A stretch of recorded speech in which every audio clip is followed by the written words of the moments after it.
Hello 8वीं कक्षा के विद्यार्थी। मैं साळवे सर, अध्यापक शहर टाकळी हाई स्कूल शहर टाकळी। आज हम एक हिंदी की कविता देखने वाले हैं जिसका नाम है गांव शहर। 7वीं कक्षा में आपने इसी सिलसिले में देहात और शहर इस पाठ को देखा था। उस पाठ में हमने गांव और शहर की समस्याओं के बारे में, गांव और शहर एक दूसरे को खत लिखते हैं और किस प्रकार उनके खत में उनकी समस्याओं का जिक्र होता है, यह हमने देखा था।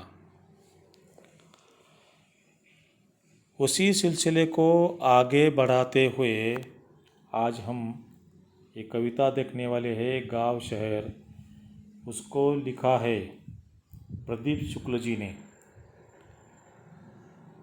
प्रदीप शुक्ल जी, उनका जन्म 1967 को लखनऊ उत्तर प्रदेश में हुआ है। कवि प्रदीप शुक्ल जी को हिंदी कविता के प्रति विशेष श्रद्धा है।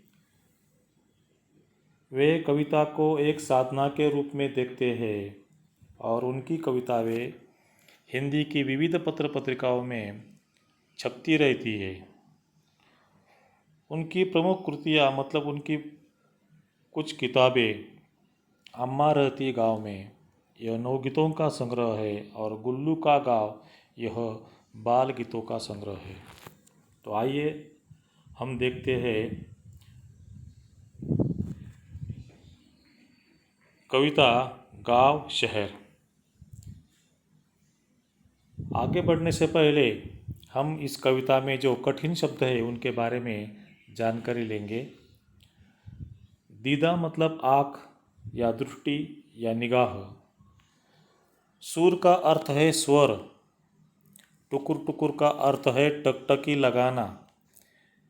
दीदे फाड़ना मतलब आश्चर्य से देखना या अचरज से देखना। ठसाठस मतलब बहुत भीड़ होना। परमेश्वर का अर्थ है परमेश्वर नाम के किसी व्यक्ति का नाम। आलम का अर्थ है दृश्य या दुनिया, जगत या जहान। जो होना, इसका अर्थ है प्रतीक्षा करना, किसी का इंतज़ार करना। धुकुर पुकुर मतलब घबराहट।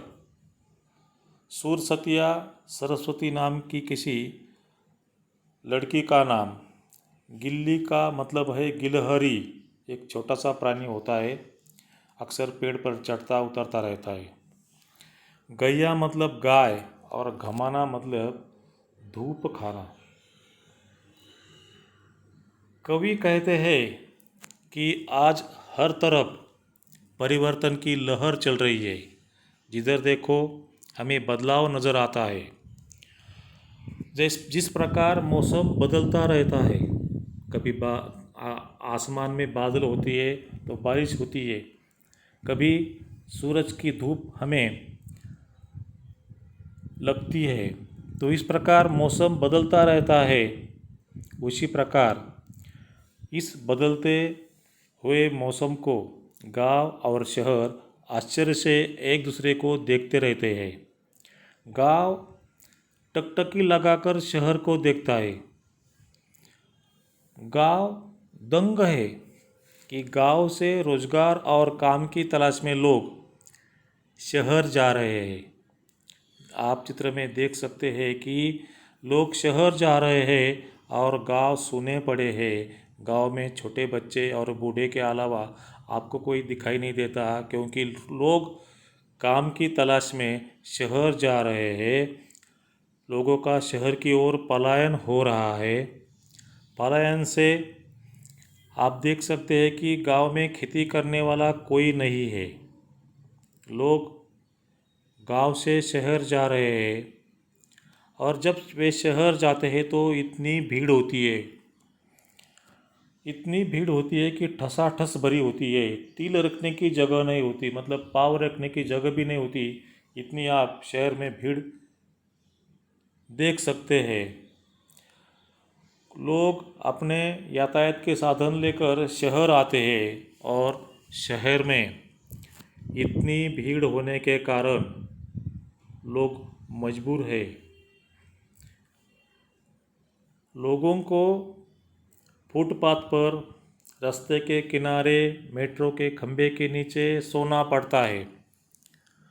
परमेश्वर मतलब परमेश्वर जैसा कोई नाम का व्यक्ति मेट्रो के खंभे के नीचे सोने के लिए मजबूर है। और गांव और शहर यह सब आश्चर्य से देख रहा है कि ये क्या हो रहा है। जब लोग सुबह उठते हैं तो उनको हर एक को जल्दी है अपने ठिकाने पर जाने के लिए, जहाँ वे काम करते हैं वहाँ जाने के लिए उनको निकलना पड़ता है। उनकी भागम भाग शुरू होती है और कुछ लोग काम की तलाश में शहर आ रहे हैं तो वे भी, उनके बीच में ही घबराहट होती है। कुछ लोग तो रेडियो स्टेशन पर समाचारों की राह देख रहा है। उनको घबराहट हो रही है कि कहीं बाहर से आने वाले लोगों के लिए कोई बुरी खबर तो नहीं है। तो इस प्रकार गांव और शहर आपको दोनों तरफ बदलाव नज़र आता है। बाकी भाग हम अगले दिन देखने वाले हैं। धन्यवाद।